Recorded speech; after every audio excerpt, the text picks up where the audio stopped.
Hola, hola.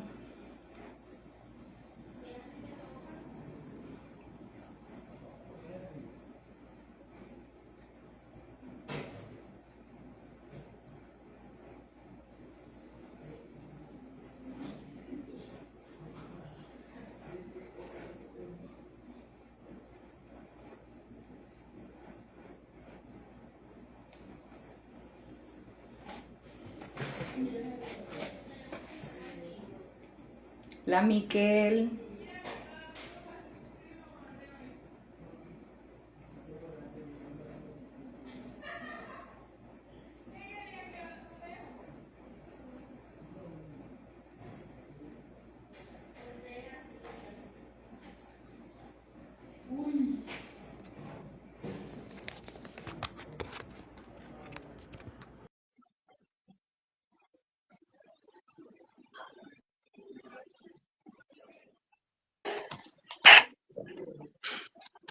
Hola. Uy, para qué. De vuelta la cámara. Dame un segundo. Ay, qué papelón. Ahí está. Lista, Mari. Ahí estamos listas. Estamos listos. ¿Qué hay más gente? Me muero. ¿Vieron mi escritorio? Si hay más gente. Pero no pasa nada, tengo confianza. Es mi primer live. Estoy nerviosa. Yo creo que si revisamos, la mayoría tenemos el escritorio de la misma manera. Pues no sé, a mí me pasa. Estoy aquí tratando Bueno, de usar un trípode. qué placer estar acá con todas ustedes, chicas. Ah, Gracias. No, Brandi. bueno, entonces vamos a dar inicio y allí pues poco a poco vamos esperando que otras personas se vayan conectando. Pero quiero como inicialmente comentar que este espacio que estoy creando pues recientemente es digamos como pensado o con el objetivo de unirnos a muchas personas que sé que en el mundo están tratando de compartir información, de difundir información que permita que se pueda cambiar la mirada hacia poblaciones con neurodivergencias, dentro de las cuales tenemos el trastorno por déficit de atención con hiperactividad, el trastorno del espectro autista, tenemos también las altas capacidades, la dislexia, la discalculia, entre otros, incluido por ejemplo los perfiles de personas altamente sensibles, que también pues es una manera distinta de hacer un procesamiento de todo lo externo. Entonces es un poco eso, como más que compartir síntomas o criterios o este tipo de información que encontramos disponible pues en la web, es más que todo como compartir reflexiones desde la práctica que hemos tenido ambas, desde las vivencias que de pronto hemos podido escuchar y que sé que pueden contribuir a que muchas personas empiecen a quitarse cargas de encima. Yo creo que finalmente es como el objetivo, más que tener a los neurodivergentes como pacientes en un consultorio, es generar los cambios suficientes a nivel social para que estos cambios permitan una mayor, digamos, como integración y adaptación de la persona con neurodivergencia en todos los escenarios, a nivel social, a nivel laboral, en cualquier tipo de escenario en el que se encuentre. Entonces, pues bueno, hoy yo tengo por aquí una invitada supremamente especial. Ella es Mariana Escobar, quien nos acompaña desde la hermosa ciudad de Buenos Aires. Y quiero inicialmente contarles que Mariana, bueno, antes de hacer la presentación, hay algunas personitas que están conectadas. Majo, no sé si tú estás por allí, me puedes confirmar si nos escuchas bien, para que hagamos ajustes en caso que sea necesario. Wilmar también aparece por allí, conectado. Hola a todos. Un honor Fabián estar compartiendo. Sierra. Listo, entonces les sigo contando. A Mariana la conocí porque, bueno, yo hago presencia en distintos grupos en redes sociales eh, de personas con algún tipo de neurodivergencia. Estoy en grupos de TDAH, de TEA, de altas capacidades, ¿sí? Y en uno de esos grupos, Mariana en algún momento hizo como una propuesta, una invitación para que personas con distintos tipos de neurodivergencias pudieran participar de una investigación lindísima y supremamente interesante acerca de, digamos, como esos procesos de agotamiento que muchas veces se pueden vivir en la neurodivergencia. Entonces, cuando yo vi la publicación, y la publicación decía que era para crear herramientas nuevas que permitieran que pudiéramos hacer de pronto una mejor regulación emocional, una mejor regulación de nuestras agendas, yo dije, yo me apunto, y empecé a participar de la investigación que estaba realizando Mariana. Y creo que sufrió bastante conmigo porque mi nivel de agotamiento en ese momento era tan grande que hasta finalizar los cuestionarios para mí era una labor súper agotadora.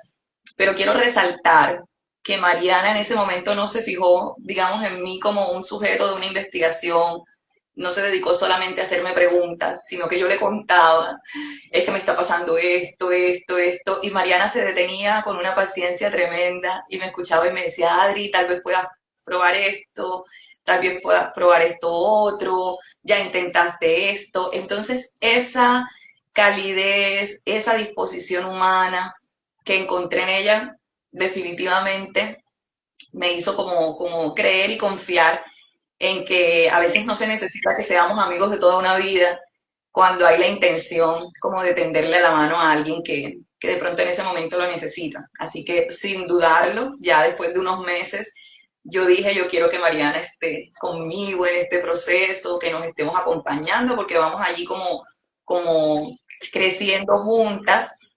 Y pues bueno, Mari, gracias por ese momento y gracias también por estar hoy aquí, por aceptar la invitación, por asumir este riesgo.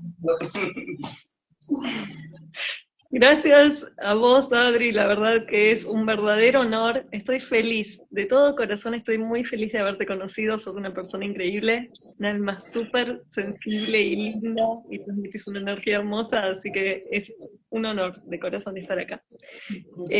Sí, realmente nos conocimos en ese momento. Fue muy curioso en ese sentido porque yo no me esperaba que las entrevistas participaran personas de grado 1 con altas capacidades. En ese momento ni siquiera tenía ese conocimiento de que existía una categoría como de altas capacidades, segunda y tercera excepcionalidad. Yo, si bien siempre conecté súper bien con energías puras, y qué mejor energías puras que las de personas neurodivergentes, empecé en 2017, en un máster que hice, elegí como temática despatologizar el autismo a través de un trabajo de François Dolto, que es una psicoanalista francesa, en un trabajo de sensorialidad táctil y olfativa.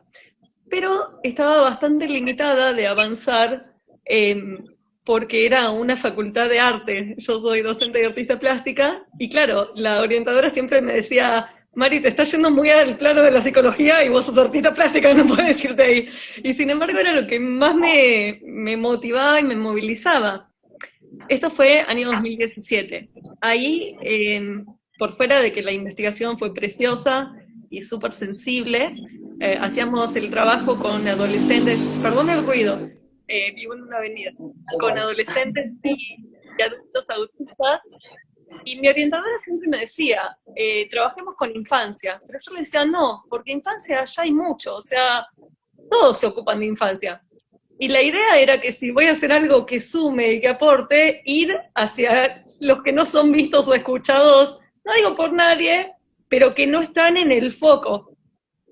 Tanto así que cuando yo empecé a investigar, era muy difícil para mí, porque yo me basaba en bases científicas de Cielo y de, bueno, PubMed, pero es poca la información en contraste con infancia. Infancia yo veía que, veo muchas veces que está tratada desde la inclusión y que todos van hacia infancia, pero ¿qué pasa cuando la persona crece?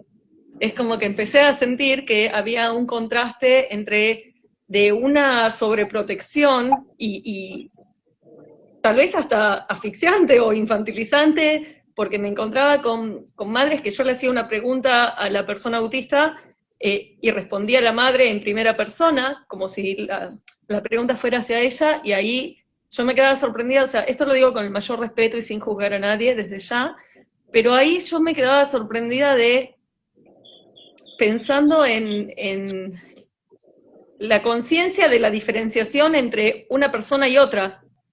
Y eso me sorprendía y decía, bueno, hay mucho que trabajar acá, porque ¿dónde está?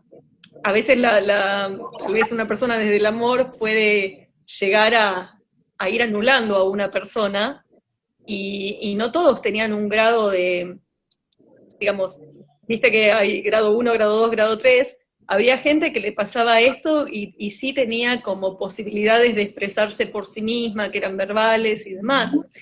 Entonces, en la investigación teníamos la temática a tratar con los adolescentes y adultos, que finalmente fue el rango que escogí. Yo trataba con chicos de 15 a 40 y pico de años.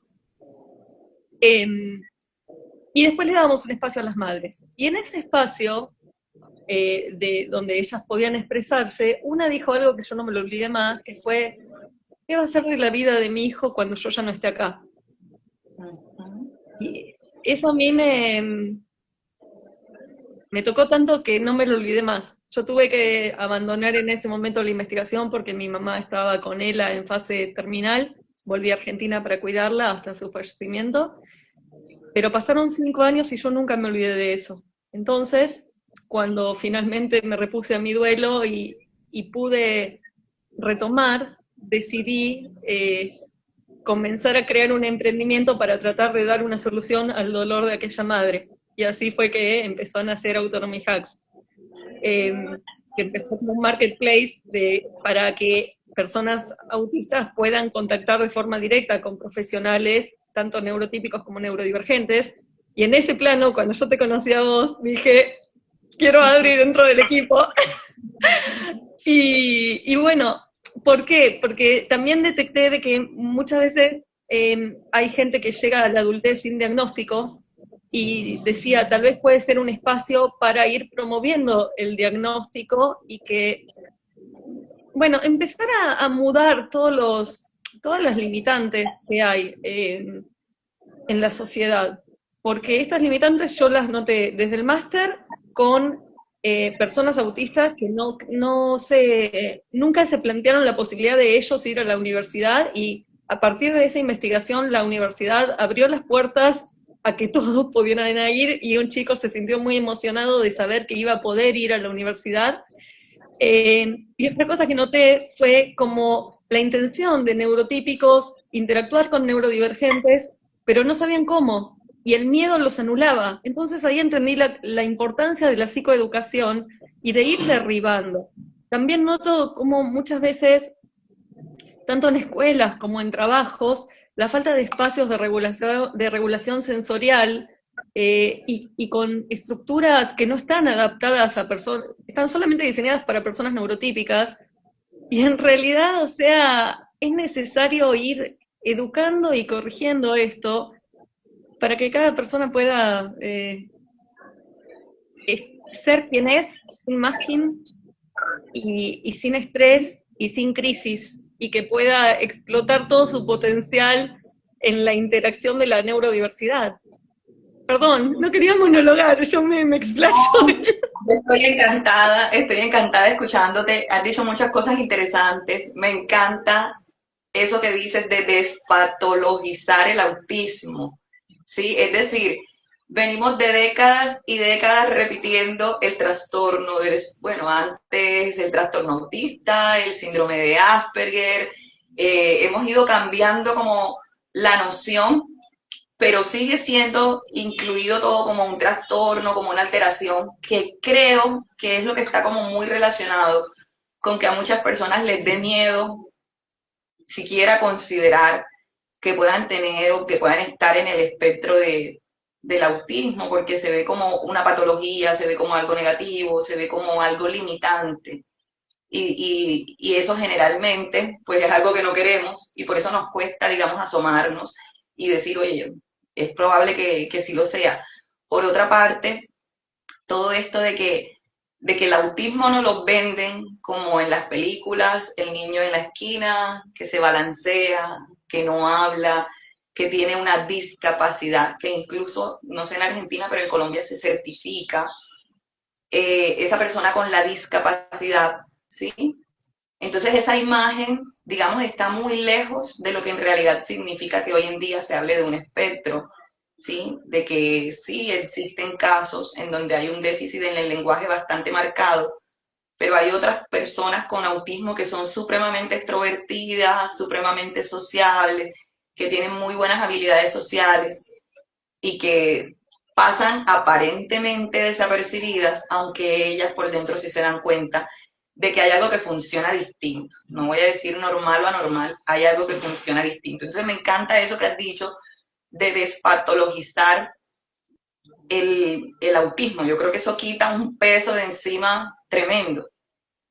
Totalmente, totalmente. Es que, de hecho, existe la neurodiversidad, empezando porque cada persona es un mundo y todos tenemos fortalezas y debilidades a trabajar, más allá de etiquetas y de diagnósticos, y yo en este sentido voy a eso, a derribar. Entiendo que el diagnóstico es súper importante hasta para entendernos y entender y hacer un flashback de lo que fue toda nuestra vida y entender el por qué nos pasaron situaciones, pero también, más allá de que el pasado no vuelve y no puede revertirse, sí podemos entender el presente y el futuro y aprender a decir no sin culpa a determinadas situaciones, sin necesidad de seguir forzándonos para encajar o para agradar, cuando no es necesario, ¿sí? Porque tanto el autismo como el resto de las neurodivergencias no es una enfermedad, no es una discapacidad, es una neurobiología diferente.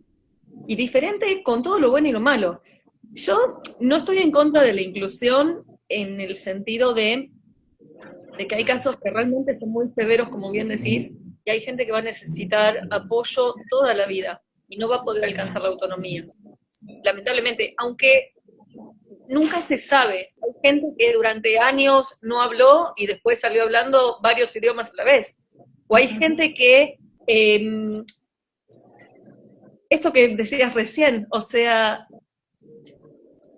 tenemos miedo tal vez bueno, ¿quién no tiene miedo al rechazo, no? Entonces, mientras sigamos viendo a la neurodiversidad como una discapacidad, como un ay, pobrecito, o lo que sea, la gente no va a animarse a conocerse y aceptarse. Pero neurodivergentes hay de todo tipo, así como hay gente que va a necesitar ayuda toda su vida, y claramente que necesitamos generar recursos para esas personas. Autonomy Hacks, de hecho, lo creé para esta gente. Yo lo creé para casos, por ejemplo, de autismo 2 o 3, con padres de tercera edad que después de una vida de haber intentado que los hijos alcancen autonomía, no lo hayan conseguido y estén preocupados de cómo alcanzarla. Entonces, mi idea es generar, bueno, a partir de características que tiene este proyecto, generar un capital semilla que genere independencia en esta gente y que promueva autonomía, donde también están invitados a participar tanto personas neurodivergentes de distintos grados que puedan participar o para beneficiarse o para beneficiarse siempre, porque puede ser, por ejemplo, vos como médica, otra persona que sea profesora dando clases, otra persona, un sector que sea de comunidad y demás, que tenga una bolsa de trabajo donde cada uno pueda, que tenga empresas de responsabilidad social económica donando para las familias que no puedan pagar los tratamientos, teniendo un espacio de marketplace donde puedan acceder ahí a conseguir las cosas que necesiten para regularse. Pero yo lo que voy es que por fuera de que todo proyecto sí tiene su ramal económico y que de eso en parte voy a vivir, no lo hago con una intención de yo llenarme de plata. Yo quiero que crezcamos todos. Por eso también estaba pensando crear una ONG para los casos de adultos neurodivergentes que no tengan trabajo, poder tener trabajo con esto, y además promover leyes que vayan cambiando todos los prejuicios y todos los preconceptos erróneos que durante décadas se instalaron en la sociedad y poder defender nuestros derechos sin el estigma de lo que es la palabra discapacidad con el peso que eso tiene, con el mayor respeto a las personas discapacitadas, todo mi amor y todo mi respeto. Pero lo que me refiero es, así como hay casos de personas neurodivergentes que sí van a necesitar apoyo toda la vida, y la idea es dárselos desde la dignidad y desde el respeto hacia su individualidad, y que la familia apoye como apoyo, no desdibujando la identidad de la persona. Por fuera de eso, también hay casos de personas de altas capacidades que eran neurodivergentes, no sé, de Messi se dice que es neurodivergente, de Einstein se decía que era neurodivergente, de Mozart se decía que era un neurodivergente, y sin embargo, qué genialidades que lograron, y tal vez nunca tuvieron un diagnóstico. Entonces, yo respeto mucho a la persona, más allá de etiquetas o de diagnósticos. Sí me parece importantísimo que todos conectemos con nuestro ser y que podamos explotar nuestro potencial al máximo y cumplir nuestro propósito de vida. En el caso de los proyectos que... No digo que estoy muy de acuerdo con eso. De hecho, mira que en las escuelas, con todo este tema de que nos contamos unos logros y que todos los niños tienen que alcanzar unos logros, muchas veces lo que termina ocurriendo es que como la persona con neurodivergencia alcanza esos logros por un camino diferente o en algunas ocasiones ni lo alcanza, entonces empezamos a mirarlo desde la discapacidad, desde el rechazo por los compañeros, porque esta persona no rinde, porque no se adapta, porque no está quieta, porque ¿sí? Empezamos a generar cualquier cantidad de etiquetas cuando no se logra lo que la escuela propone, en lugar de centrarnos en la identificación de talentos que independientemente del coeficiente intelectual, porque también es cierto que hay personas con neurodivergencias que son brillantes en su coeficiente intelectual, pero no es la realidad de todos. Pero todos tenemos dentro de nosotros mismos una serie de talentos que muchas veces pasan invisibles. Entonces yo de pronto, qué sé yo, soy muy bueno realizando asociaciones entre ideas, pero nadie lo descubre, pero sí se dan cuenta de que voy mal en matemáticas y me lo dicen todo el tiempo, y ahí es donde viene el problema con la autoestima, el problema con el autoconcepto, porque tenemos una sociedad enfocada en que el logro es estandarizado y que lo que se sale del logro, pues definitivamente está mal. Entonces creo que sí es como muy importante esa perspectiva en las escuelas, en padres, en madres, en, digamos, como dejar de lado lo que se tiene que lograr para empezar a ver a ese sujeto en sus particularidades. Yo, por ejemplo, en la consulta digo, yo soy una cazatalentos, me encanta cuando recibo de pronto, no sé, un adolescente, y es como participar de esa experiencia, de preguntarle, y a veces es primera vez que alguien les pregunta, lastimosamente, ¿a ti qué te gusta? ¿En qué sientes tú que eres bueno? Y la mayoría, cuando vienen de estos entornos en donde todo el tiempo se les está estigmatizando, te dicen, es que no sé, definitivamente yo que soy bueno, no, yo creo que yo no tengo talentos, además porque los talentos a veces están relacionados con que si soy músico, si soy artista, que sí, entonces es como dar esa posibilidad. Pero bueno, además de eso, que me parece también súper importante el tema laboral, porque la persona con neurodivergencia viene de atropello en atropello, lastimosamente. A veces el primer atropello sin querer, y voy a ser muy cuidadosa con lo que voy a decir, pero viene en la misma casa, ¿sí? En la misma casa cuando de pronto por desconocimiento juzgamos los comportamientos de ese chico, es que tú siempre estás distraído, es que tú no eres capaz de hacer esto. O cuando nos dicen, mira, es probable que tu hijo tenga una neurodivergencia, y de pronto desde el dolor, en la negación decimos, mi hijo no tiene nada de eso, ¿sí? Aquí no está pasando absolutamente nada. Y por dentro, pues tú sabes que pasa algo, pero si la familia no pasa a ser puente, obviamente tú tienes que luchar solito con un montón de cosas. En la adolescencia, digamos, cuando empiezas a preguntarte por lo social y te das cuenta de que de pronto te faltan ciertas habilidades sociales, o que de pronto ya mis compañeros están en la edad del enamoramiento y tienen novia y yo de pronto por qué no me intereso por esos temas, o quién se interesa por mí, ¿sí? Entonces es como vivir de atropello en atropello, y el más grande, creería yo, de todos los atropellos, es lo que pasa en lo laboral. Por eso me parece excelente lo que mencionas. Se necesitan muchísimas iniciativas que permitan vincular. Totalmente. Sabes, Adri, que escuchándote hay muchas cosas que me voy acordando y que sí, quiero agregarlas. Bueno, en principio, pensando una persona en una línea de vida, ¿no? Cómo va evolucionando.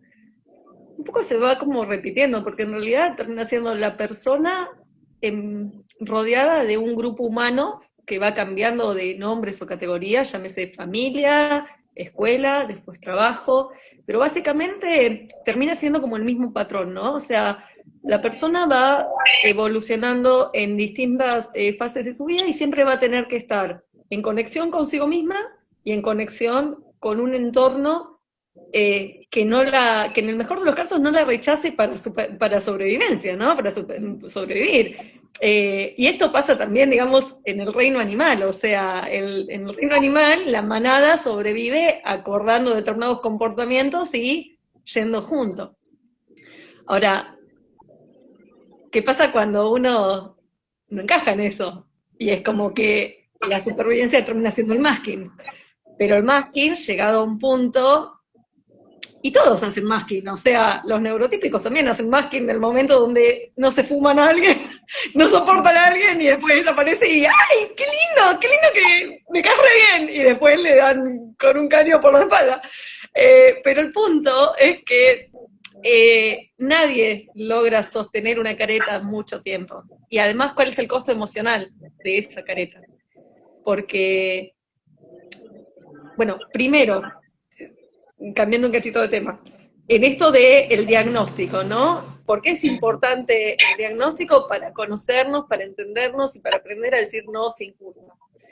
¿Cuántas personas, y desde esta padronización de ideas, les pasa esto que vos decías, ¿no? De negar el diagnóstico. ¿Por qué niegan el diagnóstico? Primero, tal vez por la negación, por la frustración de las expectativas.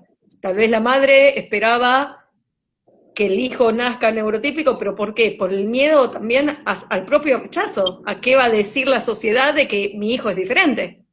Porque además, tal vez los padres quieren que el hijo sea diferente, pero diferente para destacarse por algo positivo, y ahí es la importancia de la psicoeducación, porque en realidad hasta puede ser que sea positivo que el hijo sea neurodivergente. ¿Por qué? Porque el neurodivergente, primero que es un cerebro súper lindo, puro, o sea, un cerebro, o sea, hablando de la parte cerebral, ¿no? Claramente es una persona, pero me refiero a que es una persona de energía muy pura, no miente, no manipula, no engaña a nadie, es una persona que suma a la sociedad. Además, tiene flexibilidad en su mente, no entiende manipulación, sarcasmo y demás, con todas las complicaciones que eso puede traer en distintos vínculos, sea de pareja, de trabajo y demás, pero en parte lo que no entiende es la involución de esas personas, que si las personas que son así trabajaran su ser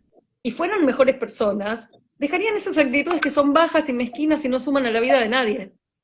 Y personas, independientemente de si neurotípicas o neurodivergentes, se manejaran desde la verdad, desde el respeto mutuo y desde la pureza de alegrarse y empatizar con el otro y que alegrarse cuando le va bien, tendríamos una sociedad 1000 veces mejor.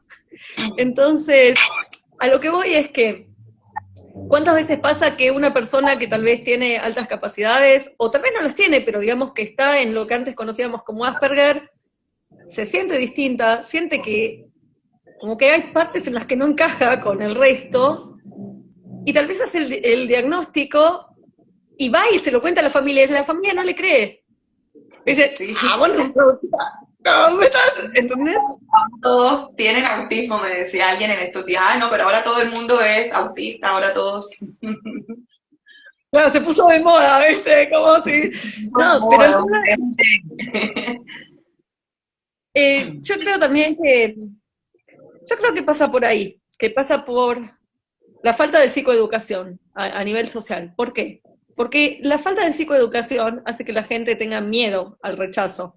Y ese miedo lo llena de prejuicios, lo llena de rechazo. La gente rechaza lo que no conoce, empezando, ¿no? El humano.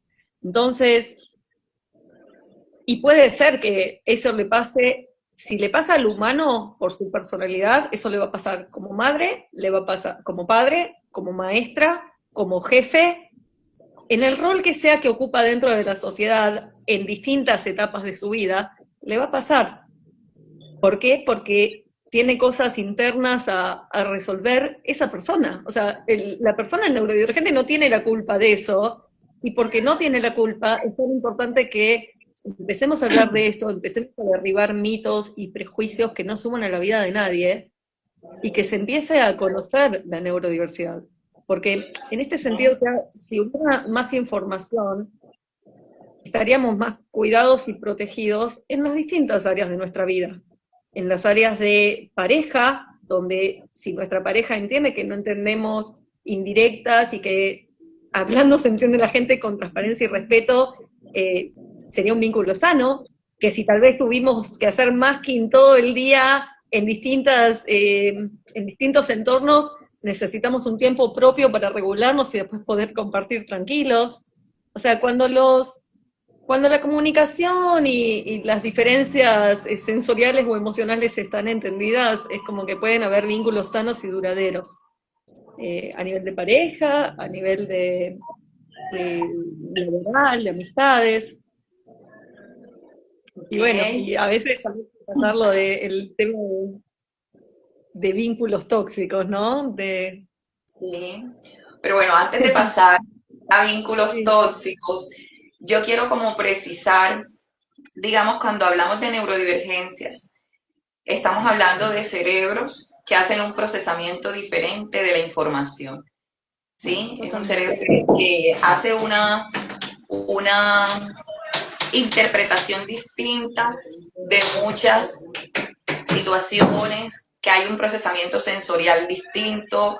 Por ejemplo, hay algo muy común que a muchos neurotípicos también les pasa, las etiquetas de la ropa para una persona con una neurodivergencia puede sentirse como una verdadera pesadilla. En algunos momentos pueden aparecer muchas otras texturas que son bastante desagradables, texturas en los alimentos que llevan a que de pronto las personas tiendan a ser un poco selectivas en lo que comen.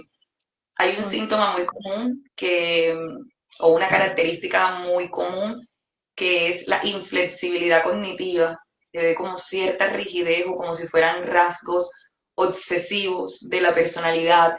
Entonces, si me dijiste que era hoy a las 3 de la tarde y son las 3:02, eso para mí puede generar cualquier tipo de desequilibrio y de desregulación emocional, o si de pronto organizamos una salida y me dices es que vamos a ir 3, pero cuando ya yo llego pues encuentro 6 personas, no es que de pronto no me caigan bien las otras 3, es que el cambio de lo que tenía pensado a lo que pasó en la realidad puede ser bastante abrumador. Entonces, dentro del espectro, este tipo de cosas casi no se ven, casi siempre lo asociamos al lenguaje, pero son características como de la personalidad, una tendencia a ser un poco más estrictos, más obsesivos, quizás más perfeccionistas, más dados a la rutina, un tema sensorial, ¿sí? Que muchas veces termina pasando frente a la sociedad como esa persona si es rara. Es decir, está en playa y en lugar de estar como todos, despejado y libre, está quitándose la arena de encima o dice que la brisa le molesta o que la brisa hace mucho ruido, ¿sí? Pero claramente si tú, por ejemplo, eres un adolescente o eres un adulto, ponerte unos audífonos de cancelación de ruido en la playa, sabes que es algo que va a levantar la mirada de los otros y empiezas a esconder esa necesidad y a soportar, ¿sí? Es decir, en la neurodivergencia hay algo que marca también transversalmente y es la capacidad como de aguante y de soporte, y es que tengo que aguantarme esto para parecer normal, es que yo tengo que ser tolerante al ruido para poder parecer normal, es que de pronto me doy cuenta en algunos momentos que yo tengo la facilidad de hablar sin filtros, es decir, hice un comentario porque espontáneamente pues me pareció que era así, o sea, fui como sincero en el momento pero entonces tengo que hacer un gran esfuerzo por filtrar todo porque ya sé que voy a tener problemas de pronto con los otros y entonces quiero parecer normal.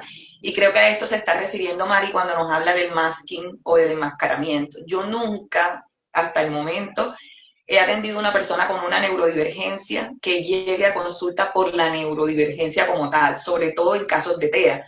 Que la persona llegue y diga, mira, es que yo tengo un problema por ser TEA, nadie tiene un problema por ser TEA. Generalmente cuando llegan a consulta llegan con depresión y llegan con ansiedad causada por el enmascaramiento. Es decir, todas las cosas que hasta el momento he tenido que hacer para poder encajar, que como decías, es algo que también ocurre en la persona neurotípica, pero ocurre, digamos, pues no sé, me gusta determinado tipo de música y ahora digo que no me gusta porque no quiero que mis compañeros me saquen del grupo, pero eso no es lo mismo que tener que disimular hasta incluso que la temperatura en algún momento puede ser para ti abrumadora. Entonces es una anulación del sujeto, una anulación del individuo que a mí me parece supremamente dolorosa. Es como negarte la posibilidad de ser tú mismo, es renunciar a la posibilidad de poder mostrarte tal cual y como eres, ¿sí?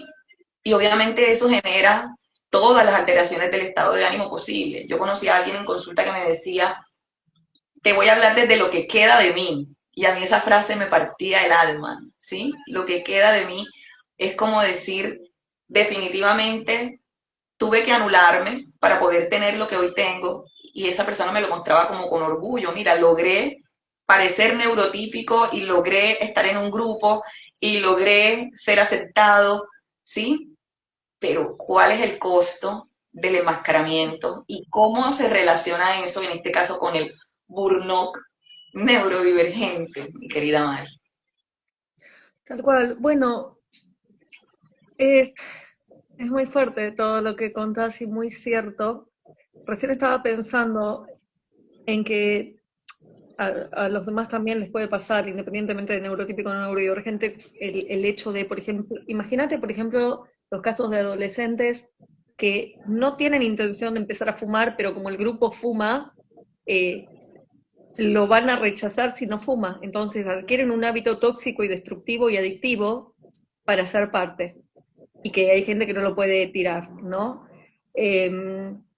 También estaba pensando en el caso de, antes de entrar en lo de burnout, disculpa, en el caso de la sensorialidad alterada y que eso repercute en los alimentos, esa es otra preocupación grandísima que tengo, porque a ver, todo lo que estamos charlando de el masking puede llegar a disminuir o corregirse si psicoeducamos intensamente a la sociedad neurotípica latinoamericana, porque por ejemplo esto de llegar tarde encajaría súper bien con la sociedad alemana, con sociedades distintas de Europa donde se cumple la agenda rajatabla, o sea, la rigidez, la rigidez de pensamiento de que lo que se dice se cumple puede ser muy positiva, porque en realidad implica respeto, es como, yo lo que voy es, hay cuestiones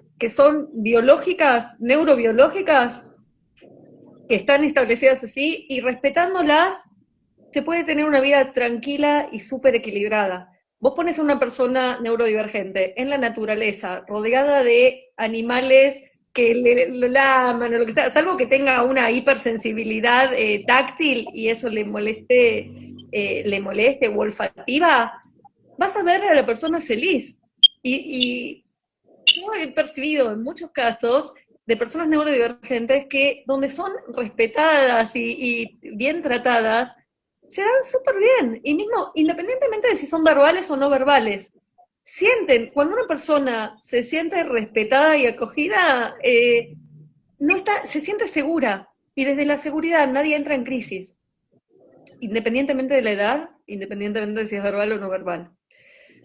Ahora, hay casos, por ejemplo, qué sé yo, una persona, no sé, pensando en una cuestión alimenticia, ¿no? Personas celíacas. Una persona celíaca, no le des harinas, dale carnes, frutas, verduras, o si no fuera carnívora, una dieta vegetariana, pero sin cosas ultraprocesadas que en realidad tampoco son alimenticias, no soy nutricionista, pero bueno, dentro de lo que entiendo de la nutrición, no suman nutrientes importantes y no va a entrar en crisis. Entonces, básicamente, es muy importante que la persona se conozca a sí misma para saber qué le hace bien y qué le hace mal, en todo orden de la vida. Y si esa persona está interactuando en un contexto que no la entiende, que no la acompaña o que no la respeta, que cambie de entorno. No es el grupo adecuado.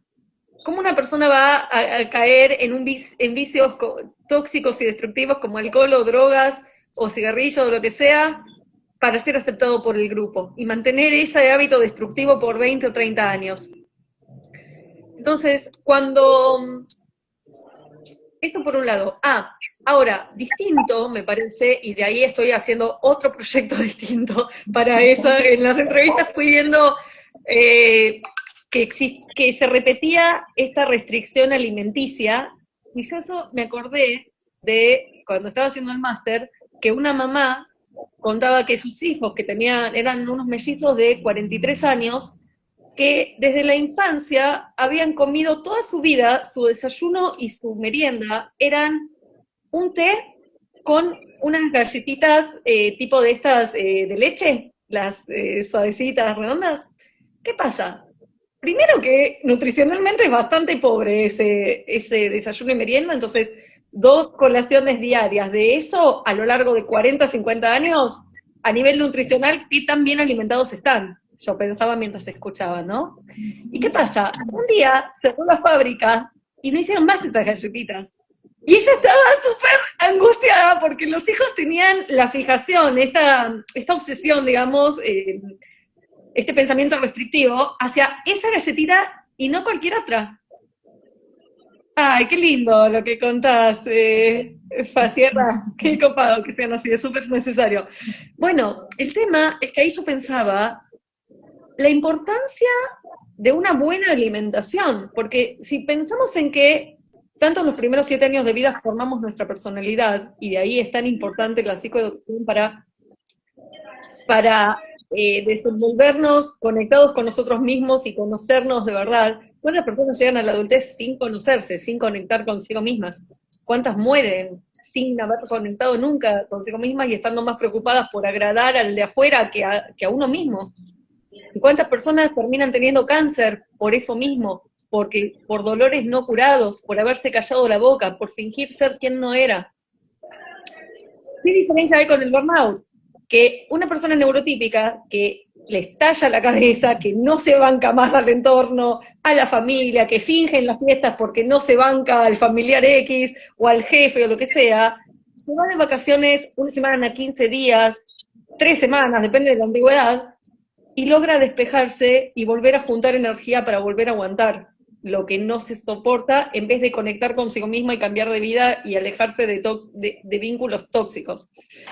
Pero personas neurodivergentes, llega un momento que a través de un masking prolongado les colapsa el sistema nervioso y dicen basta.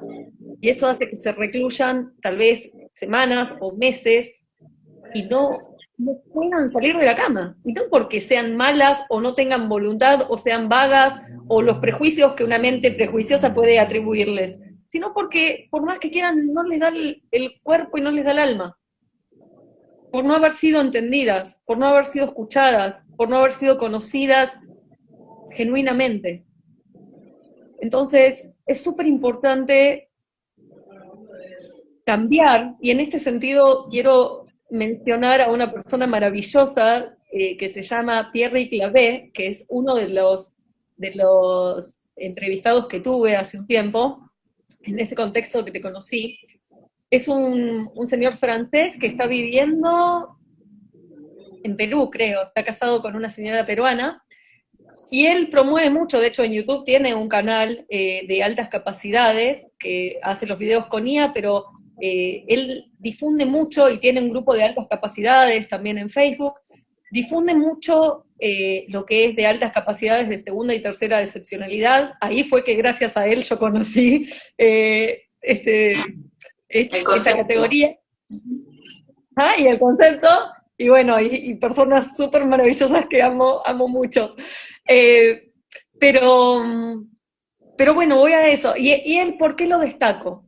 Porque lo vi en una conferencia que hizo muy importante, donde educaba a maestras y a profesores a que entiendan la neurodiversidad para poder en el día a día, en los planes educativos y en el enseñarle a futuras generaciones, que hoy son niños pero van a crecer y van a ser los adultos que gobiernen y que generen las sociedades presentes y futuras,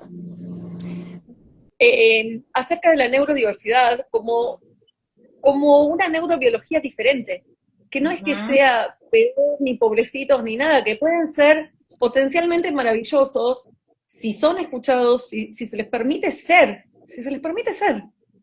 Porque además, en cualquier grupo, sea de neurotípicos, sea de neurodivergentes o sea mixto, cada persona es un mundo y todos tenemos saberes diferentes desde nuestras experiencias, desde nuestras personalidades. Y el grupo, cuanto más diverso, más nutritivo, si hay buena comunicación y respeto por la diversidad. Y esto pasa tanto en escuela como en trabajo. Entonces, desde ahí me parece súper importante. Pero sí me parece un tema a prestarle muchísima atención, y ahí te mencionaba el otro proyecto que estoy haciendo de nutrición neurodivergente. ¿Por qué? Porque empecé a pensar en esto, ¿no? En cuáles son las secuelas de esta restricción alimenticia durante décadas y cuáles son las secuelas también en que niños no reciban los nutrientes necesarios para desarrollar sus órganos y el funcionamiento de su cerebro a partir de una alimentación pobre y tal vez ultraprocesada y tal vez inflamatoria y potencialmente cancerígena, eh, a partir de esta restricción alimenticia producida por olores, por texturas, por esa incompatibilidad. Entonces estaba tratando de investigar, o sea, yo nutricionista no soy, pero estoy tan comprometida que aprendo lo que sea necesario para poder ayudar. Eh, Estaba pensando en cómo podía hacer para encontrar equivalentes que nutricionalmente sean igual de buenos que el alimento que necesitan, pero que no les genere ese rechazo sensorial. Así que si hay nutricionistas cerca y quieren colaborar, bienvenidos. Sería buenísimo. Mira que, digamos como que a nivel sensorial con la nutrición, he encontrado situaciones similares con los ruidos. Entonces, por ejemplo, eh, a mí me gusta escuchar música, a veces la pongo alto, a veces salgo, estoy en una discoteca, no sé, y escucho música a un volumen súper alto. Y estoy bien, pero luego de que estoy en un entorno con mucho ruido, con mucha iluminación, con muchas personas, llega un momento en el que parece como si algo dentro de mí se apagara y me desconecto. Entonces, hablaba con un amigo a raíz de una publicación que él hizo. Yo pensaba que la solución era como volverse ermitaño. Yo decía, bueno, en mi vida mi sueño es como irme a una montaña súper retirada, donde no haya ruido, donde no oiga carros, donde no oiga nada, porque en algunos momentos es abrumador. Y escuchándolo a él, él decía, no, el proceso es más de sensibilización, porque obviamente tú no puedes terminar aislado, sino que vas aumentando el umbral de tolerancia hacia ciertas texturas, hacia ciertos sonidos, y eso se hace con desensibilización sistemática, es decir, no te expongo de manera abrupta, sino que lo hago de una forma lenta y respetuosa con tu sistema. Y quiero aprovechar también allí para mirar como que me encanta, una de las chicas de uno de estos grupos donde estábamos, ella se llama Helen. Helen ha acuñado como los términos no de shutdown o meltdown o burnout neurodivergente. Ella los llama como tres tipos de colapsos, que cuando hablamos de colapso es el sistema, se nos viene abajo. O sea, hay un colapso implosivo en muchos chicos con TEA, ¿sí? Están tan exacerbados, por ejemplo, a nosotros nos encanta la Navidad, nos gustan las luces navideñas, los villancicos, la fiesta, que las personas nos saluden, que llegan muchos familiares, a la mayoría de las personas eso nos gusta, pero a determinados tipos de personas con TEA o con otras neurodivergencias, este entorno puede ser abrumador y hay un colapso. Y a veces ese colapso es tan fuerte que la persona se repliega hacia adentro por completo y dura varios días sin hablar, sin comer, sin interactuar, es decir, está tan sobrecargado sensorialmente. Y eso es como uno de los puntos a los que yo trato como de apuntar siempre, como qué identificamos previamente para evitar que esa persona llegue a ese colapso implosivo, ¿sí? O a ese shutdown, a ese nivel de ensimismamiento en el que la persona puede durar una semana, 2 semanas o 3 semanas antes de volver a interactuar porque su sistema nervioso está completamente colapsado.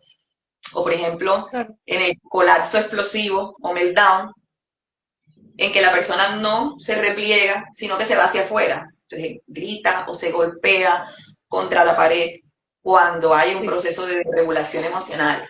Y obviamente esto también es algo muy impactante para un padre. Entonces, está muy relacionado con la despatologización, porque se puede ver como un síntoma, pero en realidad es un proceso de adaptación a un entorno. Si yo quito el entorno o si favorezco una aproximación suave hacia el entorno, ese síntoma no necesariamente tiene que aparecer. Pero entonces yo obligo, mira, es que sí, es que llegó tu tía y es que llegó tu tío y ellos te quieren ver y por favor baja y canta y a veces presionamos. Y esa presión sobre la persona con TEA obviamente puede llegar como a ese nivel. Y el colapso sostenido o el colapso crónico, que sería el burnout, ¿sí? Que hace más referencia como hemos acumulado tanto, absolutamente tantas cosas dentro de nuestro sistema nervioso, en que llega un momento en el que el agotamiento nos deja sin energía. Entonces, mira, sin una alimentación adecuada, expuesto a cualquier cantidad de situaciones que desbordan, obviamente también hay un impacto significativo sobre el sistema nervioso. Entonces, no es que yo no quiera hablar, no es que te esté ignorando, es que definitivamente por dentro tengo todo desconectado como un mecanismo protector, ¿sí? Totalmente, totalmente. Mira, por un lado, sí, muchísimas cosas. Con respecto a... a veces me cuelgo con las preguntas anteriores todavía. Con respecto a esto, por ejemplo, cuando decías lo de, tal vez yo sí estoy preparada para conocer un grupo, pero después se suma más gente y ahí me quedo como medio colapsada. O, por ejemplo, llegan las fiestas y estallan los fuegos artificiales y no estoy preparado y me dura el síntoma. Bueno, creo que esto puede tener que ver con el pensamiento rígido, ¿no? O sea, primero la necesidad de saber anticipadamente qué es lo que va a pasar, así me preparo, y si estoy preparado, no voy a entrar en crisis, porque o disminuye la chance, porque yo ya sé lo que va a pasar. Entonces estoy seguro y tranquilito en mi zona de confort de que ya sé lo que va a pasar, y me preparo y distribuyo mi energía para ese momento. ¿Qué pasa? Yo me preparé para 3 personas, no para 8. Entonces, chan. Bueno, eso por un lado. Con respecto a los fuegos artificiales, no solamente por personas neurodivergentes, también, y salvando las distancias, por la sensibilidad de los oídos de las mascotas, hay como toda una juntada de firmas, no sé si pasa en tu país, acá está pasando, y creo que por las redes vi que pasa en distintos países, que se está tratando de tomar conciencia de hasta qué punto un disfrute visual vale la pena con el daño que generan, porque a personas neurodivergentes altamente sensibles auditivamente las estresan de sobremanera, a los animales que escuchan muchísimas veces más que el humano terminan escapándose y siendo atropellados y muertos, pájaros, bueno, en fin. Entonces, una vez escuché que en Japón reemplazaron los fuegos artificiales por luces LED, o luces, no LED, perdóname, láser, láser, sí, y hacen todos los dibujos y todo, y es como muy impactante, no sé a nivel costos, digamos, pero sí preservan eso. Eso por un lado. Después, vi también en unas capacitaciones de una técnica ABA que están usando muchas maestras para las escuelas, distintas terapias que usaban ellas, pero sí conocí a través de esas capacitaciones las tarjetas sociales, que usan mucho con niños, por ejemplo, al momento de pasar en corte de uñas, corte de cabello, o distintas situaciones, a través de pictogramas los van anticipando a qué es lo que va a pasar, y en el qué va a pasar no solamente la situación, sino el micro paso a paso de cada cosa. Pero bueno, de algún modo, o sea, yo creo que es necesaria la adaptación, o sea, en estas neurodiversidades es necesario que todos nos adaptemos, neurotípicos, neurodivergentes, y que todos aprendamos a ser un poquito más tolerantes. Tal vez es difícil en caso de personas neurodivergentes de grados más, no sé cómo decirlo, de grados más elevados, de tipo grado 3, así, que necesitan, que están, digamos, en el inclusión, ¿no? Tal vez cuanto más grande sea la rigidez que tengan a nivel de pensamiento y de actitudes, sea más difícil esta adaptación, y las crisis sean más intensas, que los lleven sí a golpearse la cabeza, a morderse. Esas situaciones yo también las vi en el máster, y a mí me decían, o sea, lo que tenés que tener cuidado es que no se lastimen, y que no, como que no ni se maten, ni se lastimen, ni nada. Era fuerte, pero lo observaba sin juzgar y sin, desde el respeto a la neurodiversidad. Sí me parece muy importante que las personas aprendan a conocerse, y desde ese conocerse aprendan a resguardarse a todo nivel, a nivel de no interactuar con gente peligrosa, con gente narcisista, con gente manipuladora, con gente falsa, con gente que las pueda violentar física, sexual, psicológicamente. He sabido de muchos casos de abusos de todo tipo a personas neurodivergentes por el hecho de ser personas puras, confían, que no perciben el love bombing o todas las cosas, las estrategias macabras que hacen personas narcisistas. Entonces, de por sí, tal vez son personas, las personas neurodivergentes, que tienen menos apoyo que los demás. Mucha gente incluso termina, lamentablemente, desviviéndose cuando sus padres fallecen, porque tal vez sus padres eran el único sistema de apoyo, y terminan quedando muy solas y entran en depresión y entran en una soledad muy terrible. O sea, somos animales sociales, socioemocionales, entonces realmente necesitamos un entorno, pero un entorno que nos ame como somos, que nos respete como somos, y que si nos percibe diferentes en algún aspecto, que aprenda cuáles son esas diferencias y por qué existen, y que ni se burle, ni nos rechace, ni nos tenga miedo, que esa diferencia no nos hace peores o mejores. Sí, sería re lindo. Yo encantada de que sigamos haciendo lives y charlemos de todo. De hecho, es súper importante. Eso, o sea, no sé, a veces me cuelgo hablando y después me olvido de lo que estamos hablando, así que vos hablá también y yo me voy acordando. Bueno, pero tocas un punto importante, yo creo que como para ir concluyendo, y es la persona TEA no solo con relación a sí mismo, sino también en el establecimiento de las relaciones. Y es un poco como eso que tocas, o sea, cómo puede interferir o cómo puede influir, digamos, algunas características de mi neurodivergencia en estar en situaciones de riesgo como esta. Mira que hay una característica común en la mayoría de las neurodivergencias, no siempre, no en todas, pero en la mayoría de las neurodivergencias aparece el componente de la hiperempatía. Es decir, puedo ser hipersensible y puedo ser hiperempático. Entonces entro a entender lo que está sucediendo contigo y claro, llega la persona con la psicopatía narcisista o el narcisista solo, identifica tu historia de vulnerabilidad identifica toda tu historia de rechazo, identifica tu baja autoestima y esa tendencia a entenderlo todo, y te cuenta la historia triste de todo el maltrato que recibió, de todos los problemas que ha tenido en su vida, y desde la hiperempatía tú conectas y sientes que esa persona realmente necesita tu apoyo y tu ayuda. Y cuando abres los ojos, digamos como que te das cuenta de que estás frente a una persona potencialmente dañina para ti en todos los sentidos.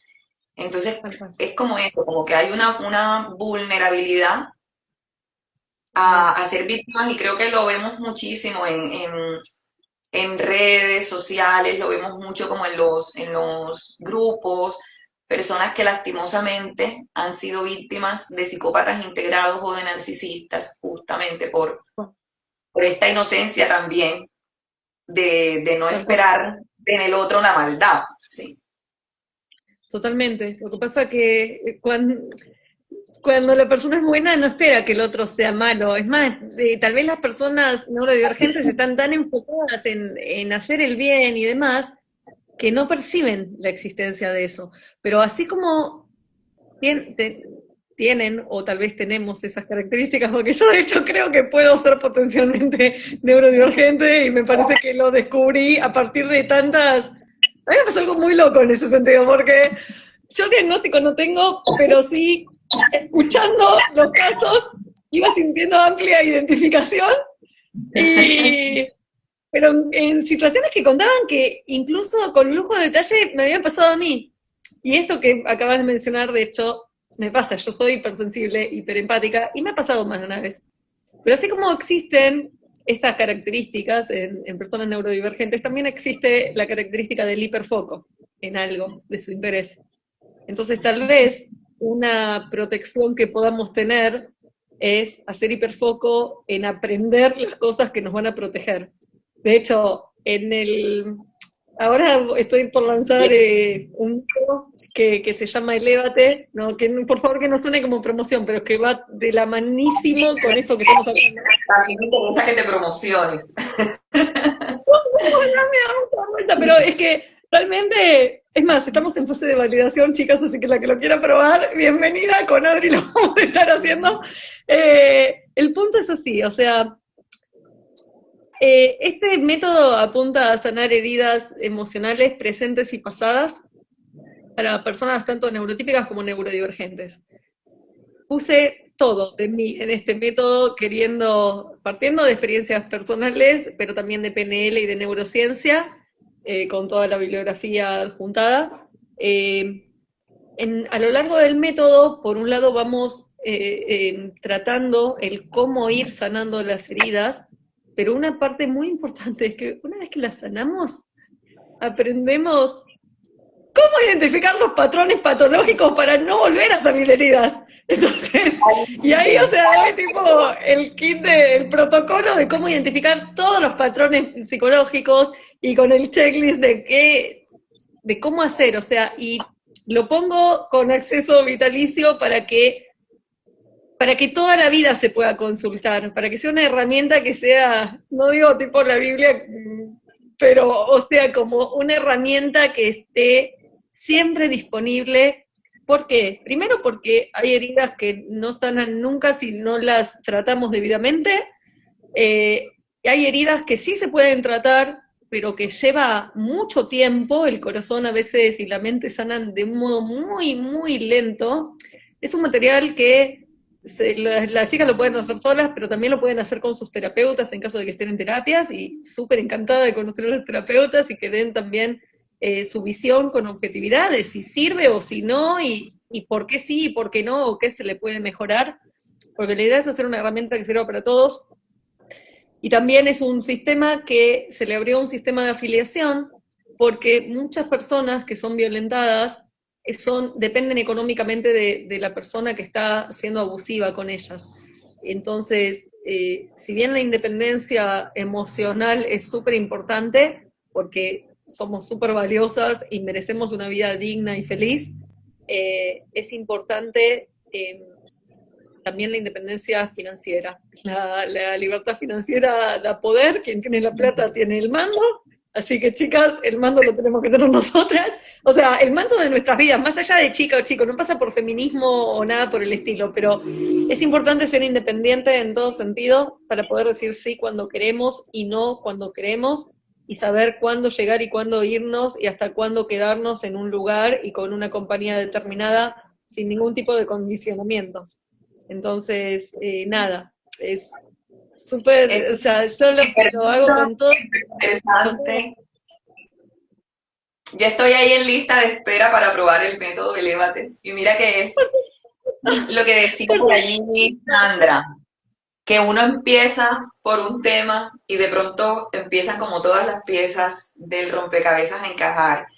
Y vemos que la neurodivergencia, el trauma complejo, las relaciones con personas abusadoras emocionalmente, son caras de la misma moneda. Es decir, son temas que vienen como bien conectaditos, ¿sí? Es decir, tengo una neurodivergencia, me expongo a una sociedad muy poco familiarizada con la neurodivergencia, desarrollo una serie de traumas, esos traumas me hacen mucho más vulnerable, aparte de las características que he mencionado y que tenemos, y terminas sintiéndote inicialmente seguro en la boca del lobo, ¿cierto? Terminas cayendo allí, digamos, en la trampa que te tiende. Entonces es supremamente importante esto que tú propones desde el método Elévate, Mariana Scoppola, creadora del método Elévate, porque es, entre otras cosas, la palabra me encanta, ¿sí? Puede tener como muchas connotaciones lo de elevarte, ¿sí? Porque es como ese descubrimiento también profundo de todas esas heridas que en algún momento te pueden hacer más vulnerable a caer en este tipo de situaciones. Entonces, yo creería que, pues bueno, acá no tengo como a la mano el tiempo, pero yo creería que hemos agotado como muchas de las cosas que queríamos como compartir el día de hoy. Me quedo con las inquietudes que nos dejaron allí en el chat acerca de cómo manejar las crisis, me parece un tema, así que Mariana, quedas comprometida conmigo nuevamente, cómo manejar los distintos tipos de colapsos. De hecho, les cuento una cosita más y ya con esto cierro. Que en esto de, honestamente para mí fue maravilloso, de corazón te lo digo, Adri, de todo corazón te digo que para mí fue maravilloso conocerte, sentí grandísima, inmensa afinidad con vos como persona y como profesional también. Y siento que estamos súper alineadas y que podemos hacer un gran equipo y sumar juntas un montón. Con esto que estábamos hablando del burnout, de las crisis, que justamente Sandra también nos está pidiendo un nuevo live para hablar de eso, a lo largo de las entrevistas yo fui detectando distintos dolores y fui generando una solución para cada uno de los dolores que fui observando. Fueron alrededor de 24 o 25 entrevistas de 1 hora y media de duración cada una, porque sí me encanta darle el tiempo a la persona a que se explaye y conocerla genuinamente y en profundidad. Y este proyecto está en proceso, pero apenas lance el método Elévate, es el próximo paso a seguir, junto con lo de Autonomy Hacks.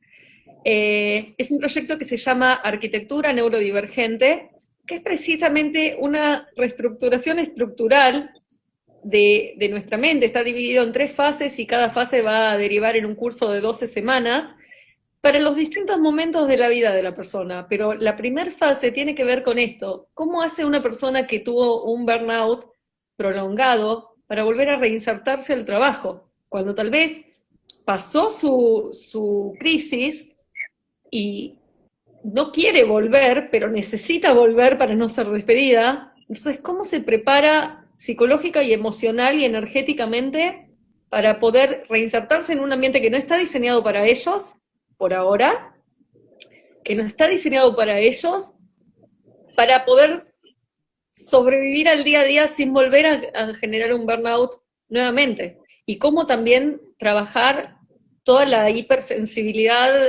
psicológica que trae todos los... A cualquier persona le trae ansiedad, el miedo a enfrentar una situación que no quiere. Yo estaba así antes de venir acá, de hecho. Ahora lo estoy disfrutando. Pero eso, o sea, hay, siempre desde la PNL y neurociencia, que son dos áreas que me fascinan y que siento que nos pueden transformar un montón,